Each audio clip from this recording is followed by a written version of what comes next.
മിസ്കീനായിട്ടുള്ളവരെയും മഹ്റൂമിങ്ങളെയും തിരിച്ചറിയുക എന്നാണ് ആയത്തിൽ 2 വാക്ക് ഉപയോഗിച്ചിട്ടുണ്ട്. മിസ്കീൻ ആൻഡ് മഹ്റൂം. എന്താ രണ്ടും തമ്മിലുള്ള വ്യത്യാസം? മിസ്കീൻ എന്ന് പറഞ്ഞാൽ പാവപ്പെട്ടവൻ, ഇല്ലാത്തവൻ. ആ ഇല്ലാത്തവൻ ഒരുപാട് ആനുകൂല്യം കൊടുത്തിട്ടുള്ളൊരു മതമാണ് ഇസ്ലാം. അങ്ങോട്ട് കയറി ചെന്ന് ചോദിക്കാം, ഞാനൊരു പാവപ്പെട്ടവനാണെന്നും എനിക്ക് മറ്റ് മാർഗങ്ങളില്ലെന്നും എനിക്ക് ഉറപ്പായാൽ എനിക്കൊരു മുതലാളിയോട് പോയി ചോദിക്കാം. ഞാൻ ചെന്ന് വിശ്രമിച്ച മുതലാളിയുണ്ട് ഇവിടെ, ബിജു സാറിൻ്റെ വീട്ടിലാണ് ഞാൻ. അദ്ദേഹത്തിൻ്റെ വീട്ടിലേക്ക് ധൈര്യമായിട്ട് ചെന്നിട്ട് ചോദിക്കാം, നിങ്ങളുടെ സക്കാത്തിന് എനിക്ക് അർഹത ഉണ്ട്, തരാൻ പറ്റുമോ എന്ന്. അത് ഇസ്ലാം കൊടുക്കുന്നൊരു സ്വാതന്ത്ര്യമാണ്. മറ്റൊരു മതവും കൊടുക്കാത്ത ഒരു പ്രത്യേക എക്കണോമിക്കൽ രീതിയാണത്. ആവശ്യക്കാരന് കയറി ചെന്ന് എൻ്റെ അവകാശം തായോ എന്ന് പറയാനുള്ള ഒരു ഡൈനാമിസം അത് വേറെ. മറ്റവരൊക്കെ കൊടുക്കുന്നവൻ്റെ കാരുണ്യത്തിലാണ് ആശ്രയിക്കുന്നത്. ഇത് വാങ്ങുന്നവൻ്റെ അവകാശത്തിന്മേലാണ് സക്കാത്ത് നിലനിർത്തുന്നത്. അതുകൊണ്ട് മിസ്കീന് നിങ്ങൾ കൊടുത്തില്ലെങ്കിൽ ചോദിച്ചു വാങ്ങിക്കോളും. പക്ഷേ ഈ രണ്ടാമത് പറഞ്ഞ മഹ്റൂമുകളുണ്ടല്ലോ, മഹ്റൂമീങ്ങൾ, ഹറാമാക്കപ്പെടുക എന്ന വാക്കിൻ്റെ മറ്റൊരു രൂപമാണ് മഹ്റൂം. എന്ത് ഹറാമാക്കപ്പെട്ടവൻ? ദൈവം തന്നെ ചിലവർക്ക് സമ്പത്ത് ഹറാമാക്കപ്പെട്ട് കൊടുത്തിട്ടുണ്ട്. നീ അത് ഈ ജന്മത്തിൽ ഉപയോഗിക്കേണ്ട എന്ന് പറഞ്ഞത് നല്ല അർത്ഥത്തിലാണ്. കാരണം അതുകൊണ്ടുണ്ടാകുന്ന ദോഷങ്ങളിൽപ്പെട്ട് അവൻ ഇഹവും പരവും നഷ്ടപ്പെടാതിരിക്കാൻ ദൈവം തന്നെ ചിലവർക്ക് സമ്പത്ത് ഹറാമാക്കി കൊടുക്കും. ആ കൂട്ടത്തിലൊക്കെ പെട്ടാൽ ഞാനിട്ടോ. കാരണം ഈ ഒരു വിധാനത്തിൽ ജീവിക്കുമ്പോൾ, ഇപ്പോൾ ഇവിടെ വന്നപ്പോൾ അവർ പറഞ്ഞു 2 നേരത്തെ കുറച്ച് എന്താണ് പച്ചക്കറി തിന്നണം. അതിനൊന്നും ഇത്ര വലിയ സമ്പാദിക്കേണ്ട കാര്യമൊന്നുമില്ല. എന്നാൽ ലക്ഷക്കണക്കിന് രൂപ ശമ്പളം വാങ്ങിയിരുന്ന ഒരാളായിരുന്നു ഞാൻ. പിന്നെ മനസ്സിലായി എന്തിനാപ്പത്. ആ സമ്പത്ത് ദൈവം ഹറാമാക്കപ്പെട്ടൊരു സമയമുണ്ടായിരുന്നു. അതിൻ്റെ അർത്ഥം എല്ലാവർക്കും അല്ല കേട്ടോ, മഹ്റൂമിനെ സംബന്ധിച്ചായി പറയുന്നു. അങ്ങനെയുള്ളവർ എങ്ങനെയാണ് ജീവിക്കുക പിന്നീട് എന്ന് ചോദിച്ചു കഴിഞ്ഞാൽ, അവരാരും അവരുടെ ദൈന്യത മറ്റുള്ളവരെ കാണിക്കാൻ ഇഷ്ടപ്പെടില്ല, അത് ചർച്ച ചെയ്യില്ല. അവൻ്റെ വീട്ടിൽ അടുപ്പ് പുകഞ്ഞിട്ടില്ലെങ്കിലും ഭാര്യയ്ക്കും മക്കൾക്കും പട്ടിണിയാണെങ്കിലും അവൻ ചോദിക്കില്ല. ഇത് അവകാശമായി ഞാനൊരു മിസ്കീനാണെന്ന ബോധത്തിൽ ചെന്ന് ആരോടും ചോദിക്കില്ല. കണ്ടറിഞ്ഞ് ദൈവം തന്നെ അതിനുള്ള പരിഹാരം മറ്റുള്ളവരിലൂടെ ചെയ്തു കഴിഞ്ഞാൽ അവനത് വാങ്ങും. സഹാബത്തിൻ്റെ കൂട്ടത്തിൽ ഒരുപാട് മഹ്റൂമികളുണ്ടെന്ന് ഞാൻ കേട്ടിട്ടുണ്ട്. അപ്പോഴാണല്ലോ ഈ എന്തുകൊണ്ടാണ് ഈ ഖുർആൻ ആയത്ത് അവിടെ ഇറങ്ങിയത് എന്ന് നമുക്ക് മനസ്സിലാക്കേണ്ടത്. കാരണം എല്ലാവരും ഭക്ഷണം കഴിച്ച പോലെയൊക്കെ കാണിക്കും. അതേപോലെ പുറത്തേക്ക് ഇറങ്ങി നോക്കിയാൽ അവൻ്റെ വീട്ടിൽ നിന്നും പുക ഉയരുന്നുണ്ട്. അപ്പോൾ സാധാരണക്കാരായിട്ടുള്ള സഹാബികൾ എന്ത് വിചാരിക്കും? ആ സഹാബീൻ്റെ വീട്ടിൽ എന്തോ ഉണ്ടാക്കുന്നുണ്ട്, പുകയൊക്കെ പോകുന്നുണ്ടോടി, കുറച്ച് പുകയൊക്കെ പോകുന്നുണ്ട്. അതിൻ്റെ അർത്ഥം വെറുതെ വെള്ളം തിളപ്പിക്കുകയോ അല്ലെങ്കിൽ അടുപ്പ് കത്തിച്ച് പുകയ്ക്കുകയായിരിക്കും. ഒന്നുമില്ല, അടുപ്പത്ത് വെക്കാൻ പച്ചവെള്ളം പോലും ഉണ്ടാവില്ല. എന്നിരുന്നാലും അവൻ ആരോടും ചോദിക്കില്ല. അവൻ ദൈവത്തിൽ ഭരമേൽപ്പിച്ചവനാണ്. ദൈവമേ, എനിക്കിത് നിഷേധിച്ചത് നീയാണെങ്കിൽ നീ തന്നെയാണ് ഇതിനൊരു പരിഹാരം ചെയ്യേണ്ടത് എന്ന ബോധത്തിൽ നിൽക്കുന്നവനാ. അങ്ങനെയുള്ളവൻ പോയി ഇറക്കൂല, ചോദിക്കൂല. അല്ലെങ്കിൽ അവന് ചോദിക്കാനുള്ള അർഹത അല്ലെങ്കിൽ അങ്ങനെ ചോദിക്കാനുള്ള മനസ്സവനുണ്ടാവില്ല. അങ്ങനെയുള്ളവരെ മനസ്സിലാക്കുന്നത് നമസ്കാരം നിലനിർത്തുന്നവനാണ്. അതാണ് നമസ്കാരം നിലനിർത്തിയവൻ്റെ ലക്ഷണം.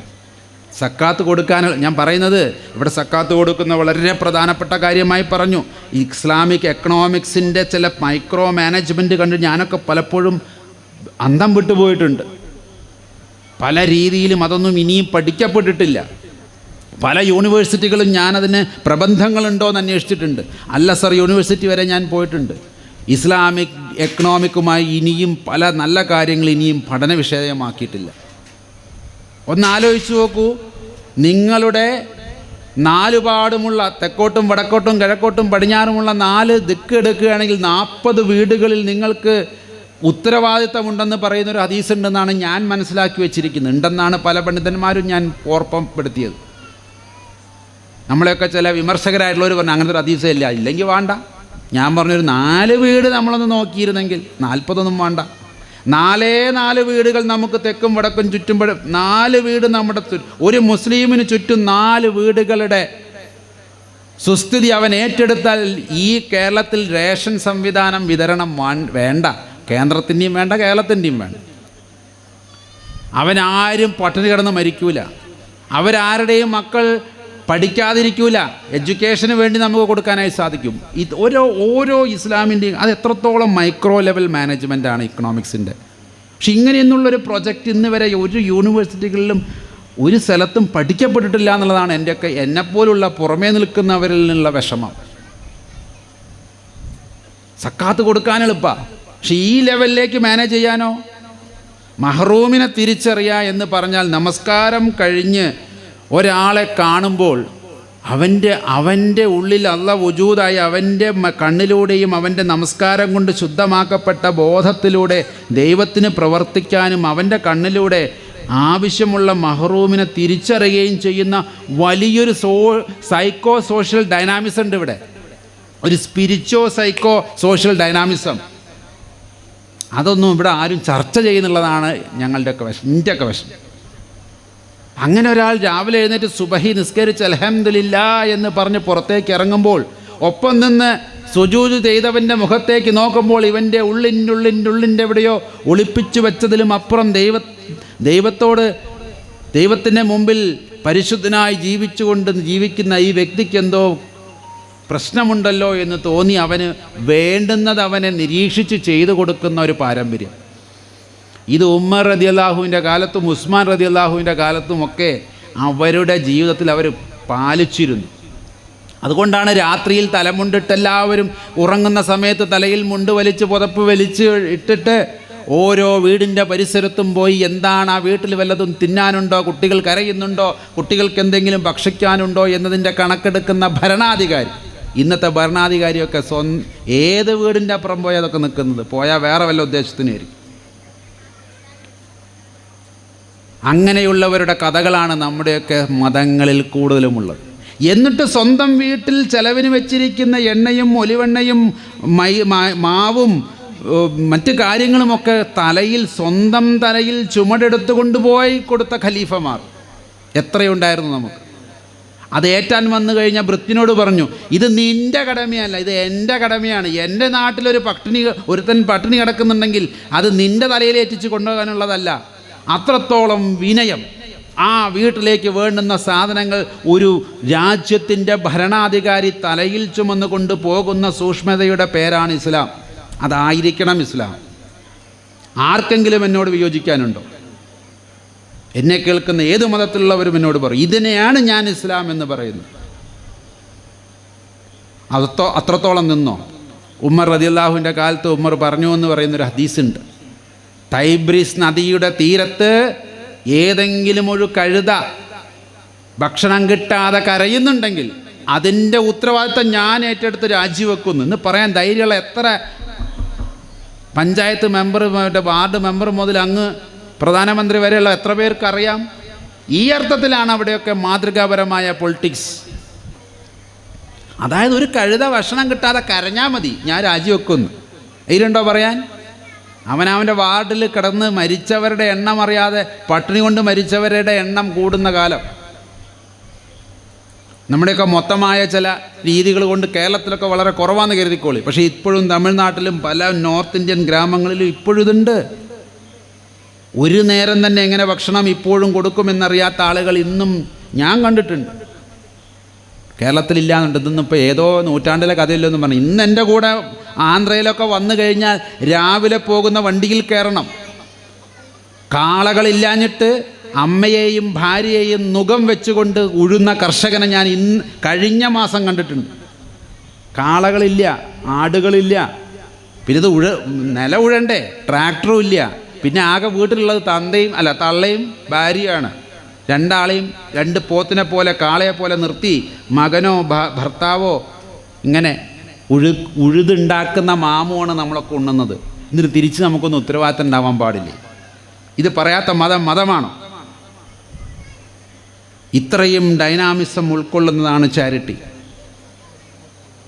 ഇനി ഹിന്ദു മതത്തിലേക്ക് വന്നാലോ, ജനസേവ, ജനാർദ്ദന സേവ, മാനവസേവ എന്ന് പറയുന്നതാണ് മാധവസേവ. നരസേവ തന്നെയാണ് നാരായണ സേവ. ജീവസേവ തന്നെയാണ് ശിവസേവ എന്ന് പറയുന്ന എത്രയെത്രയോ ശ്ലോകങ്ങൾ നമുക്ക് കാണാനുണ്ട്. ഈ ലോകം മുഴുവൻ ഒരു നീഢമാണ്, ഒരു കിളിക്കൂടാണ് എന്ന് പറയുന്ന അധ്യായങ്ങളുണ്ട്. നമ്മളെല്ലാവരും അങ്ങോട്ടും ഇങ്ങോട്ടും ഒന്നിച്ച് ജീവിക്കേണ്ട ഒരു കിളിക്കൂട്ടിൽ എങ്ങനെയാണോ അതിലെ കുട്ടികളെല്ലാം ഒന്നിച്ച് ജീവിക്കുന്നത്, അതുപോലെ അങ്ങോട്ടും ഇങ്ങോട്ടും ഉത്തരവാദിത്തമുള്ളവരാണെന്നാണ് എൻ്റെ അർത്ഥം. ഉദാരചരിതാനാം തു വസുദൈവ കുടുംബകം. ഉദാരചരിതന്മാർക്ക് ഉദാരചരിതനായിരിക്കണം, അല്ലാണ്ട് അല്ലാത്തവനെ കുറിച്ചുകൂടെ പറയുന്നത്. അവനിതൊന്നും ബോധം ഉണ്ടാവില്ല. മതത്തിലൂടെ ഉദാര മനസ്സിനെ നേടിയവൻ, മതത്തിലൂടെ തൻ്റെ മനസ്സ് കൽബിനെ മാറ്റിയെടുത്തവൻ, മത അനുഷ്ഠാനങ്ങളിലൂടെ തൻ്റെ മനസ്സിൻ്റെ ഉദാരതയിലേക്ക് മനസ്സിനെ ഉയർത്തിയവന് ഈ ലോകം വസുദൈവ കുടുംബം, ഒരൊറ്റ കുടുംബമാണ്. ഈ വസുന്ധര, ഈ ഭൂമിയിലുള്ളവർ എല്ലാവരും ഒരൊറ്റ കുടുംബമാണ്. ഒറ്റ കുടുംബത്തിലുള്ളവർക്ക് ഉത്തരവാദിത്തമില്ല അങ്ങോട്ടും ഇങ്ങോട്ടും. ഇങ്ങനെ നോക്കുകയാണെങ്കിൽ ചാരിറ്റിയുടെ അടിസ്ഥാനം എന്ന് പറയുന്നത് ദൈവത്തെക്കുറിച്ച് പറഞ്ഞു കഴിഞ്ഞാൽ മനുഷ്യനെക്കുറിച്ച് പറഞ്ഞിരിക്കും. സൂറത്തുൽ ബഖറ 2-ാം അധ്യായം 62-ാമത്തെ ആയത്ത്, അൽ മായിദ സൂറത്തുൽ ഉബിദ് 59 പറയുന്നുണ്ട്. എന്താ പറഞ്ഞിരിക്കുന്നത്? Same repetition. അവിടെ ഒരു അവസാനം 1-2 വാക്ക് അങ്ങോട്ടും ഇങ്ങോട്ടൊന്ന് മാറ്റിയെന്നേ ഉള്ളൂ. ഇന്നല്ലദീന ആമനു വല്ലദീന ഹാദു വന്നസാറ വസ്വാമീന മൻ ആമന ബില്ലാഹി വൽ യൗമിൽ ആഖിർ വഅമില സ്വാലിഹീൻ ഫലാഹും അജ്റഹും മിൻ റബ്ബിഹിം ലാ ഖൗഫുൻ അലൈഹിം വലാ യഹ്സനൂൻ. ലാ ഖൗഫുൻ, ഒരു ഖൗഫ്, ഒരു പേടിയും വേണ്ട. വലാ യഹ്സനൂൻ, അവന് ഒരിക്കലും ലജ്ജിക്കേണ്ടി വരില്ല. എങ്ങനെയുള്ളവർ? ഇന്നല്ലദീന ആമനൂൻ, മുഅ്മിനീങ്ങളാകട്ടെ, വിശ്വസിച്ചവരാകട്ടെ, സത്യത്തിൽ വിശ്വസിച്ചവരാകട്ടെ, അറബി പ്രവാചകനിൽ വിശ്വസിച്ചവരാകട്ടെ. വല്ലദീന ഹാദു, യഹൂദൻ എന്ന ദീനിൽപ്പെട്ട, യഹൂദ ദീൻ എന്നപ്പെട്ടവരാവട്ടെ, യഹൂദനാവട്ടെ എന്നർത്ഥം. നസാറ, നസ്രാണി ആകട്ടെ. സ്വാബിയീന, സാബിയന്മാരിൽപ്പെട്ടവനാകട്ടെ. എന്താ സ്വാബിയൻ എന്ന് പറഞ്ഞാൽ? അന്നത്തെ കാലത്ത് ഇതിലൊന്നും പെടാതെ കുറച്ച് അൽക്കുലത്തുകൾ അവിടെ ഇവിടെയൊക്കെ ഉണ്ടായിരുന്നു. അവരും അവിടുത്തെ ഇവിടുത്തെ ഹിന്ദുക്കൾ എന്ന് പറയണ പോലെ അവിടുത്തെ ഇങ്ങനെ ഇതിലൊന്നും പെടാതെ നിൽക്കുന്ന അതിൻ്റെ ആദിമ ഗോത്ര സമൂഹത്തിൽപ്പെട്ടവർ. ഇപ്പോൾ ഇന്ത്യയിലൊക്കെ പറയുകയാണെങ്കിൽ ഇന്നപ്പോലത്തെ അൽക്കുലത്തൊക്കെ അതിൽ പെടുന്നു കുട്ടിക്കോൾ. ആര് തന്നെയും ആകട്ടെ, എന്താണ്? 2 കാര്യങ്ങൾ. ദൈവത്തിൽ വിശ്വസിക്കുകയും ഇതിനൊക്കെ ഒരു ജഡ്ജ്മെൻ്റ് ആഹറുണ്ടെന്ന് വിശ്വസിക്കുക. അത് വളരെ എളുപ്പമാണ്. ദൈവത്തിൽ വിശ്വസിക്കാനുള്ള അത്ര എളുപ്പം സത്യത്തിൽ യാതൊന്നിലും ഇല്ല എന്നുള്ളതാണ്. കാണൊന്നും വേണ്ടല്ലോ ഇപ്പോൾ വിശ്വസിക്കുക. അപ്പോൾ കാറ്റിനെ കണ്ടിട്ടൊന്നുമില്ലല്ലോ ഇപ്പോൾ നമ്മൾ വിശ്വസിക്കുന്നത്. കാറ്റ് അനുഭവിച്ചുകൊണ്ടല്ലേ. ദൈവത്തിന് അനുഭവിച്ചാൽ എന്ത് എളുപ്പം മനസ്സിലാക്കാൻ. കറണ്ടിനെ ഇപ്പോൾ എല്ലാവരും കണ്ടിട്ടാണല്ലോ വിശ്വസിക്കുന്നത്, അതോ അനുഭവിച്ചിട്ടോ? ഈ വെളിച്ചമൊന്നുമില്ലല്ലോ കറണ്ട് ഉള്ളത് കൊണ്ട് പ്രവർത്തിക്കുന്ന ഒരു ഉപകരണം മാത്രമാണ്. കറണ്ട് എപ്പോഴും വെളിച്ചം മാത്രമൊന്നുമല്ല, ഇവിടെ സൗണ്ടുമാണ്. ആ കളറല്ല ഈ കളറ്. അതുകൊണ്ട് അതാണ് കറണ്ട് എന്ന് പറയാൻ പറ്റില്ല. പക്ഷെ കറണ്ട് ഉണ്ട്. അഥവാ ആരെങ്കിലും അനുഭവിച്ചാൽ പിന്നെ വഫാത്താവും എന്നുള്ളത് ഉറപ്പല്ലേ. കറണ്ട് എങ്ങാനും അനുഭവിക്കാൻ വേണ്ടി പിടിച്ചാൽ അതിലും എത്ര വലിയ കറണ്ടാ ദൈവം. അപ്പോൾ ദൈവത്തിൻ്റെ പ്രവർത്തികളിലൂടെ ദൈവത്തെ നമുക്ക് മനസ്സിലാക്കാൻ സാധിക്കും. ആഖിറിൽ വിശ്വസിക്കാനും വളരെ എളുപ്പമാണ്. കാരണം എന്താ? തുടങ്ങിയാൽ അവസാനിക്കും. ഏതാണ് തുടങ്ങിയിട്ട് അവസാനിക്കാതിരിക്കുന്നത്? ദൈവം ഒഴിച്ച് ബാക്കിയൊക്കെ തുടങ്ങിയാൽ അവസാനിക്കും. ദൈവത്തിന് തുടക്കവും ഒടുക്കവും ഇല്ല. ബാക്കിയുള്ളതിനെല്ലാം തുടക്കവും ഒടുക്കവും ഉണ്ട്. അപ്പം അത് വലിയ വിശ്വാസമൊന്നും അല്ലത്. ദൈവത്തിൽ വിശ്വസിക്കുക, ആഖിറിൽ വിശ്വസിക്കുക. കണ്ടോ, ദൈവത്തെ മേലെ പറഞ്ഞു. ഇനി അടുത്തതാണ് അമില്ല സ്വാലിഹൈൻ, സ്വാലിഹായിട്ടുള്ള പ്രവർത്തികൾ ചെയ്യുക. പ്രവർത്തികൾ നന്നായിട്ട് കാര്യമില്ല, നല്ല പ്രവർത്തികളായിട്ടും കാര്യമില്ല. അത് സ്വാലിഹായിരിക്കണം, സ്വീകരിക്കപ്പെടുന്ന നല്ല പ്രവർത്തികളായിരിക്കും. കള്ള് മേടിച്ചു കൊടുക്കുന്നത്, വിറച്ച് നിൽക്കുന്നവന് കള്ള് മേടിച്ചു കൊടുക്കുന്നത് നല്ല കാര്യമാണ്. പക്ഷേ കൂലി കിട്ടൂല. സ്വർഗത്തിൽ ഇഹത്തിലും പരത്തിലും കൂലിയില്ല. മറ്റ് പല തോന്നിവാസങ്ങൾക്കും ഇവിടെ അവസരം ഉണ്ടാക്കി കൊടുക്കുന്നുണ്ട്. കള്ള് വിൽക്കാനും കഞ്ചാവ് വിൽക്കാനും എന്ന് വേണ്ട ഒരുപാട് കാര്യത്തിന് വേണ്ടി ഇവിടെ പലതും ചെയ്യുന്നുണ്ട്. അതൊക്കെ സഹായം ചെയ്ത് കൊടുക്കല. പക്ഷെ ദൈവത്തിൻ്റെ മുമ്പിൽ അമില സ്വാലിഹായിട്ടുള്ള അമലുകൾ ഉണ്ടാവും. അങ്ങനെയുള്ളവർക്കാണ് ഫലഹും അജ്റഹും മിൻ റബ്ബിഹിം, റബ്ബിൽ നിന്ന് നിശ്ചയമായും അവന് പ്രതിഫലമുണ്ട്. ലാ ഖൗഫുൻ അലൈഹിം, അവൻ ഒരു തരത്തിലും പേടിക്കണ്ട. ആ പേടിയിലും ഇല്ലായ്മയും ഉറപ്പിലൊക്കെയാണ് ഞങ്ങളൊക്കെ ജീവിച്ചു പോണത്. കാരണം ഇങ്ങനെ ചെയ്യാൻ വേണ്ടി പ്രേരിപ്പിക്കുകയും ഇങ്ങനെ ചെയ്യുന്നിടത്ത് പോയി അതിന് നന്മകൾ ഓതുകയും ചെയ്യുന്നവരാണ് എന്നെപ്പോലുള്ളവർ.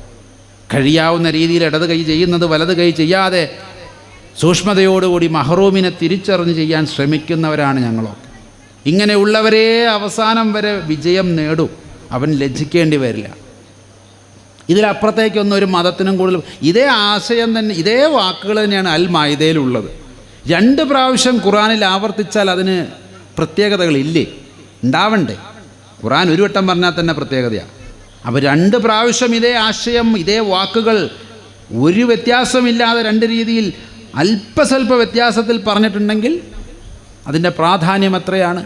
അതിൽ നമ്മുടെ എല്ലാം മതങ്ങളുടെ തിയോളജി അടങ്ങി ദൈവത്തെ വിശ്വസിക്കുകയും അതിനനുസരിച്ച് ഇവിടെ പ്രവർത്തനം ചെയ്യുകയും ചെയ്യുക. മഹ്റൂമിനെ തിരിച്ചറിയാൻ കഴിയട്ടെ എന്ന് നമ്മൾ പ്രാർത്ഥിക്കുന്നു. നമസ്കാരം അധികരിക്കുന്നവരെ, നമസ്കാരം നിലനിർത്തുന്നവൻ്റെ ലക്ഷണമാണ്. ഇന്ന് അത്തരത്തിലുള്ള ഇസ്ലാമിക കാഴ്ചപ്പാടുള്ള മഹ്റൂമിങ്ങളെ തിരിച്ചറിയുന്ന, നമസ്കാരങ്ങൾ നിലനിർത്താത്തവരാണ് നമ്മുടെ ഇടയിൽ എന്നുള്ളതാണ് എന്നെയൊക്കെ വിഷമിപ്പിക്കുന്ന സംഗതി. ഇങ്ങനെയുള്ളവരുടെ എണ്ണം കൂടുന്ന കാണാൻ വേണ്ടിയിട്ടാണ് ഞാനൊക്കെ ഇങ്ങനെ അന്വേഷിച്ച് നടക്കും. ഓരോ സ്ഥലത്ത് ചെല്ലുമ്പോൾ അങ്ങനെ നോക്കും എത്ര പേർക്ക് ഇത് മനസ്സിലാകുന്നുണ്ട്.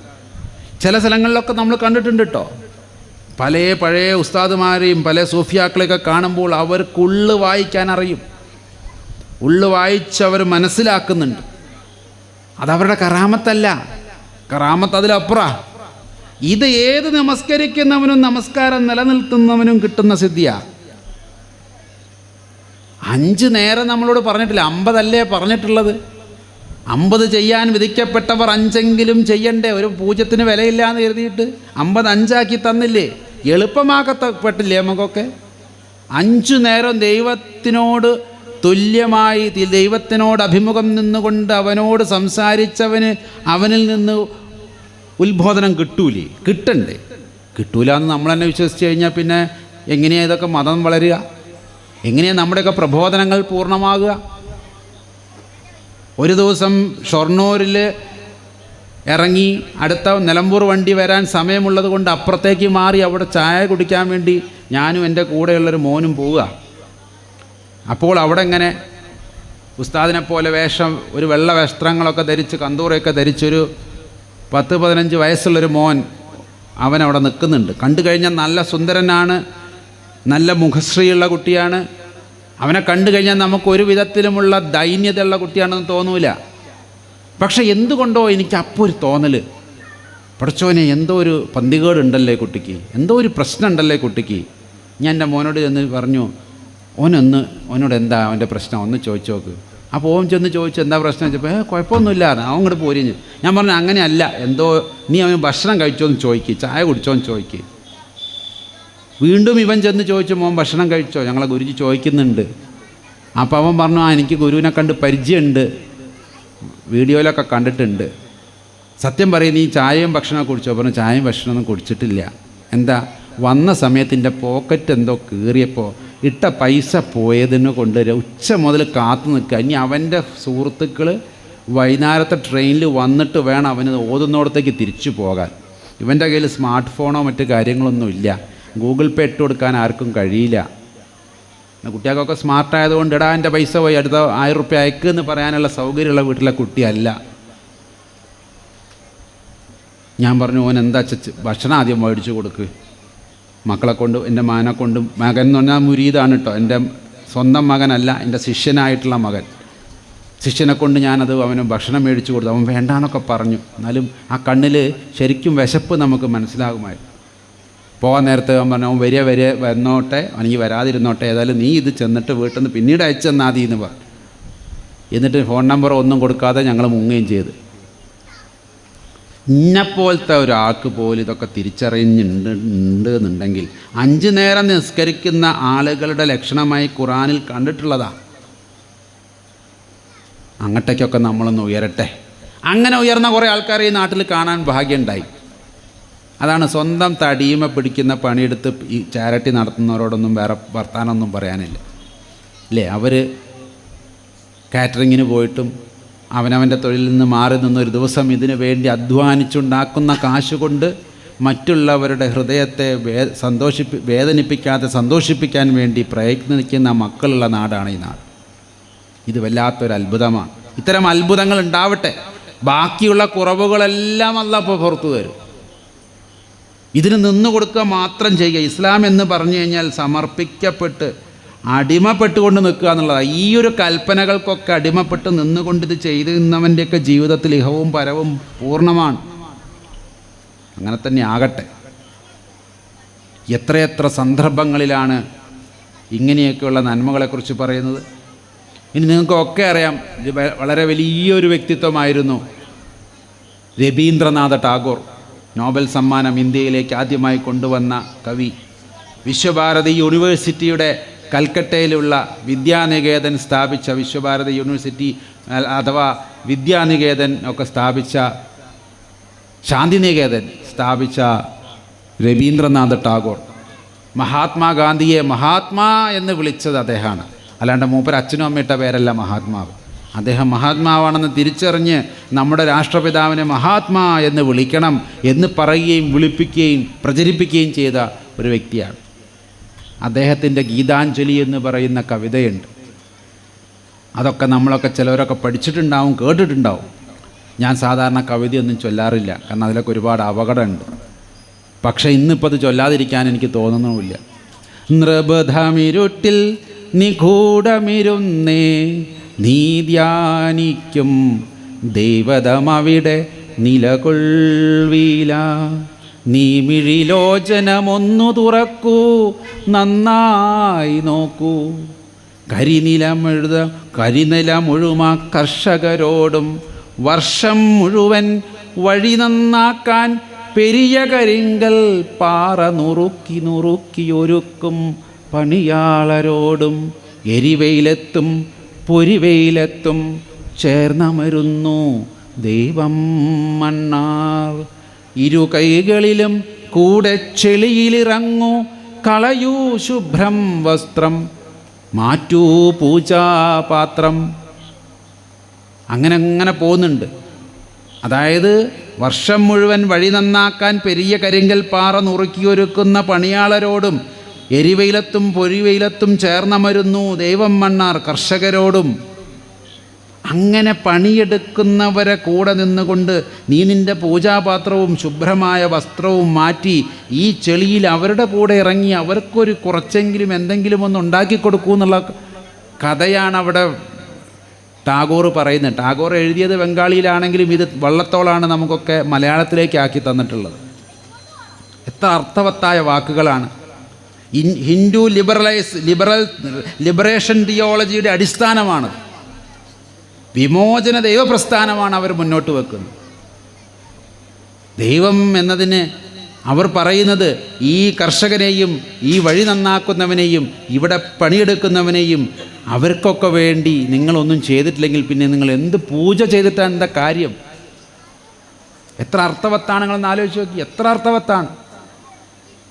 ഇങ്ങനെയൊക്കെ പോകണ്ടേ നമ്മുടെ കാര്യങ്ങൾ? ഇങ്ങനെയൊക്കെ ആകണ്ടേ നമ്മുടെയൊക്കെ കാര്യങ്ങൾ? അങ്ങനെ പോകുന്നവരുടെ കൂട്ടമുള്ള ഇടം എപ്പോഴും സംരക്ഷിതരായിരിക്കും. അവിടെ ഒരു തരത്തിലുള്ള പ്രകൃതിക്ഷോഭങ്ങളും വരില്ല എന്നൊക്കെയാണ് ഞങ്ങളുടെയൊക്കെ ഗ്രന്ഥത്തിൽ പറഞ്ഞിട്ടുള്ളത്. കാലം കെടുമ്പോഴും കോലം കെടുമ്പോഴും പ്രകൃതിക്ക് വിരുദ്ധമായി ഒക്കെ പോകുമ്പോഴുമാണ് പ്രകൃതികളൊക്കെ ഇടപെടുക. അല്ലാത്തോടത്തോളം കാലം നന്മകളുണ്ടായ ഇടങ്ങളിൽ ചെന്ന് പ്രാർത്ഥിക്കണമെന്ന് ഞങ്ങളോട് പറയാറുണ്ട്. അപ്പോഴേ ആ പ്രാർത്ഥന ഫലിക്കുള്ളൂ. ഇല്ലെങ്കിൽ എന്താണെന്നറിയോ, എവിടെയെങ്കിലുമൊക്കെ പോയി പ്രാർത്ഥിച്ചാൽ പ്രാർത്ഥന അങ്ങോട്ട് വിഫലമാവും എന്നുള്ളതിൻ്റെ സ്വാമി ഒന്ന് പ്രാർത്ഥിച്ചിട്ടൊന്നും നടന്നില്ല എന്നും പറയും. നന്മയുള്ള ഇടത്താണത് വിതയ്ക്കേണ്ടത്. പ്രാർത്ഥനകൾക്ക് ശക്തി ലഭിക്കണമെങ്കിൽ ഇത് വേണം. അപ്പോൾ അവർക്കും കുറേ ബുദ്ധിമുട്ടുകളും അവർക്കും കുറേ കുറവുകളും കൊണ്ടേക്കാം. പക്ഷെ അതൊന്നും ഒരു ദൈവവും എന്ത് ചെയ്യില്ല, കണക്കിലിടുമെന്ന് നിങ്ങൾ വിചാരിക്കരുത്. അതുകൊണ്ട് ചെയ്യുന്ന പ്രവൃത്തി ഈശ്വരാർപ്പണമായി ചെയ്യുക. കർമ്മയോഗം എന്ന് പറഞ്ഞൊരു സിദ്ധാന്തം ഗീതയിലുണ്ട്. ഈശ്വരാർപ്പണമായി തൻ്റെ ജീവിതത്തിലെ എല്ലാ കാര്യങ്ങളും ഈശ്വരാർപ്പണമായി ചെയ്യുക. ഇവിടെയാണ് ആദാമിൻ്റെ മകൻ അബു എന്ന് പറയുന്ന ഒരു കവിതയുണ്ട് ഇംഗ്ലീഷിൽ. നമുക്ക് ആദാമിൻ്റെ മകൻ അബു എന്ന് പറയുന്ന സലീം കുമാർ അഭിനയിച്ച മലയാളത്തിലൊരു ചലച്ചിത്രം ഓർമ്മ വരുന്നവരുണ്ടാവും. ഹജ്ജിന് പോകാൻ വേണ്ടി ഒരുക്കൂട്ടി വെച്ച അവസാനം അത് എവിടെയോ കബൂലാകുന്നില്ല, എന്തോ ഹലാലാകുന്നില്ല എന്ന് തോന്നി ഞങ്ങൾ പോകുന്നില്ല എന്ന് പറഞ്ഞ് ആ പൈസ ഉപയോഗിക്കേണ്ടുന്ന പൈസ മറ്റു കാര്യത്തിന് വേണ്ടി മറ്റ് നല്ല കാര്യത്തിന് വേണ്ടി ഉപയോഗിച്ചത് കൊണ്ട് വേണമെങ്കിൽ കണ്ണടയ്ക്കാമായിരുന്നു. അങ്ങനെ പോകാതിരുന്ന് ഹജ്ജിന് പോകാതെ ആ സമയത്ത് ഇങ്ങനെ ആ വാങ്ങ് കൊടുക്കുന്ന സമയത്ത് നെഞ്ചൊഴിഞ്ഞ് കിടക്കുന്ന ഒരു സിനിമ ഉണ്ട്. സലീം കുമാർ അഭിനയിച്ചൊരു സിനിമ, കുറേ മുമ്പത്തെ സിനിമയാണ്. അതൊരു നല്ല കഥയാണ്. അതോടൊപ്പം തന്നെ മറ്റൊരു കഥയുണ്ട് ഇംഗ്ലീഷിൽ, വളരെ പ്രശസ്തമായൊരു കഥ. ഒരു ഗ്രാമത്തിൽ അബു അബൂ ബിൻ ആദം, ആദാമിൻ്റെ മകൻ അബൂ എന്നൊരാളുണ്ടായിരുന്നു. അദ്ദേഹം പക്ഷേ ഒരു കാര്യമുണ്ട്, പള്ളിയിലൊന്നും അങ്ങനെ പോണ കൂട്ടത്തിലല്ല, എന്നാൽ ദൈവവിശ്വാസിയാണ്. എന്നാൽ പള്ളിയിൽ തന്നെ എപ്പോഴും പോകണമെന്നൊന്നും അദ്ദേഹത്തിന് കഴിയാറില്ല. ലോഡിങ്ങുകാരനാണ്, അല്ലെങ്കിൽ തൊഴിലാളിയാണ്. ആ നാട്ടിലെ ഭാരം വഹിച്ച് വരുന്ന കാളകൾക്ക് ഉന്തി കൊടുക്കും, വൈക്കോല് കൊടുക്കും, വെള്ളം കൊടുക്കും. അവിടെ ഒരു വിധത്തിലുള്ള എല്ലാ ചാരിറ്റി പ്രവർത്തനങ്ങളും നടത്തുന്നത് കൊണ്ട് അദ്ദേഹത്തിന് പലപ്പോഴും വേണ്ടത്ര രീതിയിലൊക്കെ ചിലപ്പോൾ ഇങ്ങനെ അങ്ങോട്ട് ഓടിച്ചെല്ലാനൊന്നും പറ്റാറില്ല. അയാൾക്കതിൽ വിഷമവും ഇല്ല. അങ്ങനെ ഒരു ദിവസം അയാൾ രാത്രി ഒരു 10-12 മണിയായപ്പോൾ, നല്ല നിലാവുള്ളൊരു ദിവസം രാത്രി ഒന്ന് മൂത്രമൊഴിക്കാനോ മറ്റോ പുറത്തേക്കൊന്ന് ഇറങ്ങുക. അന്നൊന്നും ഉള്ളിൽ ബാത്ത് അറ്റാച്ച്ഡ് റൂമുകൾ ഉണ്ടാവില്ലല്ലോ. അദ്ദേഹം തൻ്റെ മരത്തിൻ്റെ ചുവട്ടിൽ ഒരു മലക്കിരുന്ന് എന്തോ എഴുതുന്നത് കണ്ടു. അപ്പോൾ ഇയാൾക്ക് വലിയ അത്ഭുതമായി. ഇങ്ങനെയൊക്കെ സാധനങ്ങളുണ്ടോ, ഞാൻ ആദ്യമായിട്ട് കാണുകയാണല്ലോ. അയാൾ ആ പറയുന്ന മലക്കിനെ ഉപദ്രവിക്കാതെ അല്ലെങ്കിൽ സംസാരിക്കാൻ നിൽക്കാതെ മറ്റൊരു ഭാഗത്ത് പോയി സാധിക്കേണ്ടതൊക്കെ സാധിച്ച് തിരിച്ചു വന്നപ്പോഴും മലക്ക് ഭയങ്കര എഴുത്തിലാണ്. അദ്ദേഹത്തിനൊരു ആകാംക്ഷ, ഒന്ന് ചോദിച്ചാലോ, എന്താണ് മലക്കേ നീ എഴുതുന്നെന്ന് ചോദിച്ചപ്പോൾ, മകനെ, ഞാൻ ദൈവത്തെ സ്നേഹിക്കുന്നവരുടെ ലിസ്റ്റ് ഉണ്ടാക്കുക, ഈ ഗ്രാമത്തിൽ ആരൊക്കെയാണ് ദൈവത്തെ സ്നേഹിക്കുന്നവർ എന്നുള്ളവരുടെ കിതാബ് എഴുതിക്കൊണ്ടിരിക്കുകയാണെന്ന്. അപ്പോൾ ഒരു കൗതുകത്തിന് അയാൾ ചോദിച്ചു, നിൻ്റെ പേരതിലുണ്ടോ എന്ന്. മലക്കങ്ങോട്ട് ചിരിച്ചു. ഹാ, എങ്ങനെയാണോ എൻ്റെയൊക്കെ പേരിതിൽ വരിക? കാരണം നീ ഇന്ന് വരെ ദൈവത്തെ സ്നേഹിച്ചു നോക്കിയിട്ടുണ്ടോ? ദൈവത്തെക്കുറിച്ച് നിനക്ക് എന്തെങ്കിലും അറിയോ? നീ പള്ളിയിൽ പോലുണ്ടോ? എന്തെങ്കിലും ആചാരാനുഷ്ഠാനങ്ങൾ നിനക്കുണ്ടോ? പിന്നെ ദൈവത്തിനെ എങ്ങനെ നീ സ്നേഹിച്ചു എന്ന് പറയാൻ നിൻ്റെ കയ്യിൽ എന്താ തെളിവുള്ളൂ ചോദിച്ചു. അപ്പോൾ അയാളും കയറി, ശരിയാണ്, മര്യാദക്കൊരു ജുമായ്ക്ക് പോയിട്ട് എത്രയോ കാലമായി, മര്യാദക്കൊരു പള്ളി കണ്ടിട്ട് എത്ര കാലമായി. എന്നാൽ പിന്നെ എന്തെങ്കിലും ആട്ടെ എന്ന് കരുതി, പേരില്ലല്ലോ, പിന്നെ ഇനിയിപ്പോൾ വർത്തമാനം പറഞ്ഞ കാര്യമില്ലല്ലോ. അയാൾ നേരെ അയാളെ വീട്ടിൽ കയറി കിടന്നുറങ്ങി. അങ്ങനെ ഒരു 5-6 മാസം കഴിഞ്ഞു. ഇടയ്ക്കിടയ്ക്ക് ഇയാൾക്ക് ഇങ്ങനെ പുറത്തിറങ്ങിയൊക്കെ മൂത്രമൊഴിച്ചൊക്കെ തിരിച്ചു വരും. 6 മാസം കഴിഞ്ഞപ്പോൾ മറ്റൊരു പൗർണമി ദിവസം മറ്റൊരു ഉടുപ്പിട്ട മലക്ക് മറ്റൊരു സ്ഥലത്തിരുന്നു കൊണ്ട് മറ്റൊരു പുസ്തകം എഴുതിക്കൊണ്ടിരിക്കുന്നു. അയാളൊന്നും മിണ്ടിയില്ല, നേരെ പോയി സാധിച്ചു വന്നു. വീട്ടിൽ കയറി വാതിലടയ്ക്കാൻ നിന്നപ്പോൾ മലക്ക് തിരിച്ചു വിളിച്ചു. അല്ല, നിനക്ക് എന്നോടൊന്നും സംസാരിക്കാനില്ലേ? അല്ല, നിങ്ങളുടെ ഡിപ്പാർട്ട്മെൻറ്റുമായിട്ട് ഞാൻ വലിയ ഡിപ്പാർട്ട്മെൻറ്റ് ബന്ധമൊന്നുമില്ല. ഇപ്പോൾ ദൈവത്തെ സ്നേഹിക്കുന്നവരൊക്കെ പേരെഴുതിനോടത്ത് നമുക്കിപ്പോൾ എന്താ? എടാ പൊട്ടായത്, ആ കിതാബല്ല, പിന്നെ ഏത് കിതാബാണെന്ന് ചോദിച്ചു. അത് എഴുതിയ വേറെ മലക്കല്ലേ, അത് വേറെ ഡിപ്പാർട്ട്മെൻറ്റ്. ഇത് എൻ്റെ ഡിപ്പാർട്ട്മെൻറ്റ്. എന്താ നിൻ്റെ ഡിപ്പാർട്ട്മെൻറ്റ്? ഞാൻ എഴുതുന്നത് ദൈവം സ്നേഹിക്കുന്നവരുടെ പേരുകളാണ്. അപ്പോഴും അയക്കുമനുസരിച്ച് അങ്ങോട്ട് ദൈവത്തെ സ്നേഹിക്കാൻ ഞാൻ ദൈവം ഇങ്ങോട്ട് തിരിച്ച് സ്നേഹിക്കും. അപ്പോൾ പറഞ്ഞാൽ എന്നാൽ ശരി, സലാം, ഞാൻ പോയി കിടക്കട്ടെ. അല്ല, നിൻ്റെ പേര് ഇതിലുണ്ടോയെന്ന് അറിയണ്ടേന്ന് വെച്ചു. ആദ്യത്തെ മാലാവിനോട് അങ്ങോട്ട് കയറി ചോദിച്ചു. ഇപ്പോൾ മാലാക ഇങ്ങോട്ട് ചോദിക്കുക, നിൻ്റെ പേര് ഇതിലുണ്ടോ നോക്കണോ ചോദിച്ചു. ഉണ്ടാവില്ല എന്ന് ഉറപ്പാണ്. അതല്ലടോ, വന്ന് നോക്ക്, നിൻ്റെ പേരാണ് ആദ്യത്തെ പേരായി എഴുതിയിരിക്കുന്നത്. ABU ബെൻ ആഡം, അബൂ എന്ന് എഴുതി. അപ്പം ഇങ്ങനെ നോക്കിയിട്ട് അബു ചോദിച്ചു, എൻ്റെ പേര് A കൊണ്ട് തുടങ്ങുന്നതുകൊണ്ടും അടുത്ത ലെറ്റർ B ആയതുകൊണ്ടും അല്ല എൻ്റെ പേര് ഫസ്റ്റ് വന്നത് ചോദിച്ചു. അങ്ങനെ ഉണ്ടല്ലോ, ആൽഫബറ്റ് ഓർഡർ എഴുതുമ്പോൾ AB കഴിഞ്ഞിട്ടാണല്ലോ എല്ലാം വരിക. അപ്പോൾ മാലാക പറയുന്നുണ്ട്, ഈ കിതാബിൽ ആൽഫബറ്റ് ഓർഡറിൽ വെച്ചിട്ടല്ല, അത് ഗുണത്തെ വെച്ച്. കാരണം നീ ദൈവത്തെ സ്നേഹിച്ചില്ലെങ്കിലും നിൻ്റെ പ്രവർത്തികൾ കൊണ്ട് ദൈവം നിന്നെ സ്നേഹിക്കുന്നുണ്ട് എന്ന് പറയുന്ന മഹത്തായൊരു സൂഫി കഥയുടെ പദ്യാവിഷ്കാരമാണ് അബൂ ബിൻ ആദം എന്ന് പറയുന്ന ഒരു ഇംഗ്ലീഷ് കവിത.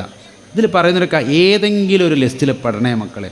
ഒന്നില്ലെങ്കിൽ അങ്ങോട്ട് പിടിക്കുന്ന കുരങ്ങൻ്റെ കുട്ടിയെപ്പോലെ അമ്മയെ അള്ളിപ്പിടിക്കുന്ന ദൈവത്തെ പിടിച്ചുകൊണ്ട് ജീവിക്കുന്ന ആളുകൾ, അത് നല്ലതരം ഭക്തിയാണ്. മർക്കട ഭക്തി എന്ന് പറയും. അങ്ങോട്ട് ദൈവമേ അല്ലാ എന്നൊക്കെ പറഞ്ഞ് ഈശ്വര എന്നൊക്കെ പറഞ്ഞാൽ അങ്ങോട്ട് എപ്പോഴും ആ സ്മരണ നിലനിർത്തിക്കൊണ്ടു പോവുക, അതൊരു നല്ല കിതാബിൽ ഇടം പിടിക്കാനുള്ള വഴിയാണ്. മറ്റേതൊന്ന് പൂച്ചേൻ്റെ കുട്ടികളെ പോലെ ദൈവം ഇങ്ങോട്ട് പിടിക്കും. പൂച്ചേൻ്റെ കുട്ടികൾ ഒരിക്കലും പൂച്ചേൻ്റെ പള്ളേമ കയറിയൊന്നും ജീവിക്കൂല. കുരങ്ങൻ്റെ കുട്ടി പള്ളേമ പിടിച്ച് പോകുന്ന പോലെ, അള്ളിപ്പിടിച്ച് പോകുന്നത് പോലെ. ഇവിടെ കുട്ടീനെ നോക്കേണ്ട ഉത്തരവാദിത്തം പൂച്ചയ്ക്കാണെന്ന് പറയുന്ന പോലെ മാർജാര ഭക്തിയുള്ള ആൾക്കാർ ചിലവരുണ്ട്. അവർ പ്രവർത്തികൾക്കായിരിക്കും കൂടുതൽ പ്രാധാന്യം കൊടുക്കുന്നത്. പക്ഷേ എല്ലാ മതങ്ങളുടെയും സൂക്ഷ്മമായ ഇണകൾ പരിശോധിച്ച് നോക്കിയാൽ ഇതിൻ്റെ ഒരു ബാലൻസാണ് നമുക്ക് വേണ്ടത്. രണ്ടും നമുക്ക് വേണ്ടത്. ഈശ്വരനെ പൂർണ്ണമായും പൂർണ്ണ ഹൃദയത്തോടു കൂടിയും അല്ലെങ്കിൽ ഈശ്വരനുമായുള്ള ബന്ധം പൂർണ്ണമാക്കി ചെയ്യുന്ന സദക്കകൾക്ക് അല്ലെങ്കിൽ അതിൻ്റെ സൽപ്രവർത്തികൾക്ക്, സ്വാലിഹായിട്ടുള്ള അമലുകൾക്ക്, അതിനാണ് പ്രവർത്തനം, അതിനാണ് കൃത്യമായി മറ്റേതിപ്പോൾ കവിതയിലൊക്കെ അങ്ങനെയൊക്കെ പറഞ്ഞു കഴിഞ്ഞാലും മതത്തിൻ്റെ കാര്യം പറയുമ്പോൾ ഇത് രണ്ടും പൂർണ്ണമാകപ്പെടുമ്പോഴാണ്, ദൈവത്തിൽ വിശ്വസിക്കുന്നതിൻ്റെ തെളിവായിക്കൊണ്ട് അവനവൻ്റെ ഉത്തരവാദിത്തം മനുഷ്യനോട് പൂർണ്ണമാക്കുമ്പോഴാണ് നമ്മളൊക്കെ നാളെ ഇഹവും പരവും വിജയികളായിട്ട് മാറുന്നത്. ഈ കഥകളൊക്കെ നമ്മളെ മനസ്സിലാക്കിച്ചു തരുന്ന അതാണ്. അതിനൊക്കെ വേണ്ടി ദൈവം നമ്മളെ സഹായിക്കട്ടെ എന്നല്ലേ നമുക്ക് പ്രാർത്ഥിക്കാനുള്ളത്. അങ്ങനെ വാച്ചിൽ നോക്കണം, എന്താ വെച്ചാൽ രാജറാണി വിട്ടുപോയാൽ വലിയ ബുദ്ധിമുട്ടാകും. അതുകൊണ്ട് ഏകദേശം 9 മണിയൊക്കെ ആയി. നിങ്ങളുടെ എല്ലാവരുടെയും പ്രാർത്ഥന എനിക്കും എൻ്റെ സമൂഹത്തിനും അവിടെ ഉണ്ടാവണം. ഓരോ പരിപാടി കഴിയുമ്പോഴും എൻ്റെ ഉത്തരവാദിത്വം കൂടുക. കാരണം പ്രാർത്ഥനേൻ്റെ നീളം കൂടുക. പണ്ട് 10 പരിപാടിക്ക് പോയിരുന്നപ്പോൾ 10 പരിപാടിയിലുള്ളവരെ ഓർത്ത് പ്രാർത്ഥിച്ചാൽ മതിയായിരുന്നു. ഇന്നിപ്പോൾ ആയിരക്കണക്കിന് പരിപാടികളായി. എന്നിരുന്നാലും നിങ്ങളും നാളെ മുതൽ എൻ്റെ പ്രാർത്ഥനയുടെ ലിസ്റ്റിലുണ്ടാവും ഈ നാട്ടുകാർ. സ്മരണ പോകാതിരിക്കാനും ഒക്കെ ഞാനിങ്ങനെ ആദിക്കാട്ട്, കുളങ്ങര, ഇനിയിപ്പോൾ കൊല്ലം, ശാസ്താംകോട്ട എന്നൊക്കെ ഇങ്ങനെ എഴുതി വെച്ച് പ്രാർത്ഥിക്കും. ഇപ്പോൾ നിങ്ങളുടെ ഈ ഏരിയ ഒക്കെ എൻ്റെ മനസ്സിലേക്ക് നാളെ മുതൽ ഞാൻ ഇവരോട് ചോദിക്കും, ഇവിടുത്തെ കൃത്യ പേരെന്താണെന്നൊക്കെ ചോദിക്കും. അങ്ങനെയൊക്കെ പ്രാർത്ഥിക്കാൻ ഞാനും പ്രതിജ്ഞാബദ്ധനാണ്. നിങ്ങളൊക്കെ നിങ്ങളുടെ പ്രവർത്തനങ്ങളും എൻ്റെ മനസ്സിലുണ്ടാകും. നമുക്ക് പരസ്പരം പ്രാർത്ഥിക്കാം. ഇനി എന്താ പ്രാർത്ഥിക്കേണ്ടത്? ഈ നിമിഷം പ്രാർത്ഥിക്കേണ്ടത് റബ്ബനാ തഖബ്ബൽ മിന്നാ ഇന്നക അന്ത സമീഉൽ അലീം അല്ലേ? അതല്ലേ പ്രാർത്ഥിക്കേണ്ടത്. ഇബ്രാഹിം നബിയും കൂട്ടരും ഖൈബ ദേവാലയം പൊളിഞ്ഞു കിടക്കുന്ന ഖൈബ ദേവാലയത്തിൻ്റെ കല്ലുകൾ പെറുക്കിക്കൂട്ടി അതിനൊരാകൃതി, അതിനൊരതിരിട്ട് ഇതാണ് ആ സ്ഥലമെന്ന് അടയാളപ്പെടുത്തിയപ്പോൾ ദൈവം ചോദിച്ചു, എന്ത് വേണം? ഇബ്രാഹിം നബിയും കൂട്ടരും മക്കളുമൊക്കെ പറഞ്ഞു, റബ്ബനാ തഖബ്ബൽ മിന്നാ ഇന്നക അന്ത സമീഉൽ അലീം. ദൈവമേ, ഒന്ന് മാത്രം ഇത് ഞങ്ങളിൽ നിന്നൊരു നല്ല സ്വാലിഹായിട്ടുള്ള അമലായിട്ട് സ്വീകരിക്കണേ. ഞങ്ങൾക്ക് ഇത്രേ കഴിയൂ. കഅബ മുഴുവനാക്കിയൊന്നും പണിയാൻ ഞങ്ങളെക്കൊണ്ട് കഴിയില്ല. കുറേ കല്ല് കൂട്ടി വെച്ച് അതിനൊരു ഷേപ്പ് ഉണ്ടാക്കി ദൈവത്തിൻ്റെ പ്രവൃത്തിയുടെ ഒരു അടയാള പ്രവർത്തനം മാത്രം, അതിനൊരു അടയാളം, ആ ഗേഹത്തിനൊരു അടയാളം ഉണ്ടാക്കാനേ ഞങ്ങൾ കഴിയൂ. പക്ഷെ അത് സ്വീകരിക്കണേ റബ്ബേ എന്ന് പ്രാർത്ഥിച്ചു. ഇതേ പ്രാർത്ഥനയാണ് എനിക്ക് വേണ്ടിയും നിങ്ങൾക്ക് വേണ്ടിയും എനിക്ക് പ്രാർത്ഥിക്കാനുള്ളത്. എൻ്റെ ഈ വാക്കുകൾ കൊണ്ട് ദീനിൻ്റെ ദർജ ഉയർത്തുക എന്ന, അല്ലെങ്കിൽ ഈ ചില ഘട്ടകാലങ്ങളിൽ പരസ്പരം തെറ്റിദ്ധാരണകളുടെയും നമ്മുടെ നന്മകൾ പരസ്പരം പറയുന്നതിന് പകരം തിന്മകൾ ചകഞ്ഞ് പുകത്തിട്ട് ഉള്ള ദേവാലയങ്ങളും ഉള്ള സംവിധാനങ്ങളെയും ഉള്ള ദീനിനെയും തെറിപ്പിച്ച് കളയുന്ന സമയത്ത്, ഇല്ലാതെയാക്കാൻ ശ്രമിച്ചു കൊണ്ടിരിക്കുന്ന സമയത്ത് എൻ്റെ ഈ വാക്കുകൾ കൊണ്ട് അതിനെന്തെങ്കിലും ഒരു അളയാടപ്പെടുത്തലുകൾ നടത്താൻ കഴിഞ്ഞാൽ ഇബ്രാഹിം നബിയും കൂട്ടരും പ്രാർത്ഥിച്ച ആ പ്രാർത്ഥന ഞാനും പ്രാർത്ഥിക്കാൻ ആഗ്രഹിക്കുകയാണ്.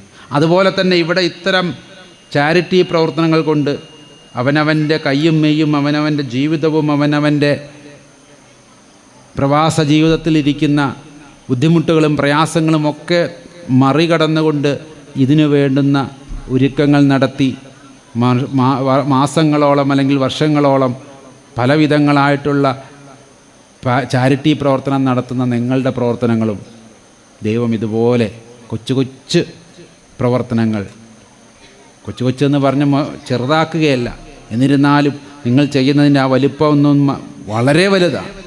അത് ദൈവം ഇതുപോലെ സ്വീകരിക്കട്ടെ എന്നാണ് എനിക്ക് പ്രാർത്ഥിക്കാനുള്ളത്. തുടർന്നും നിങ്ങളുടെയൊക്കെ പ്രാർത്ഥനയിൽ ഉണ്ടാവണമെന്നൊരിക്കൽ കൂടി ആഗ്രഹിച്ചുകൊണ്ട് നിർത്തുന്നു. നന്ദി, നമസ്കാരം.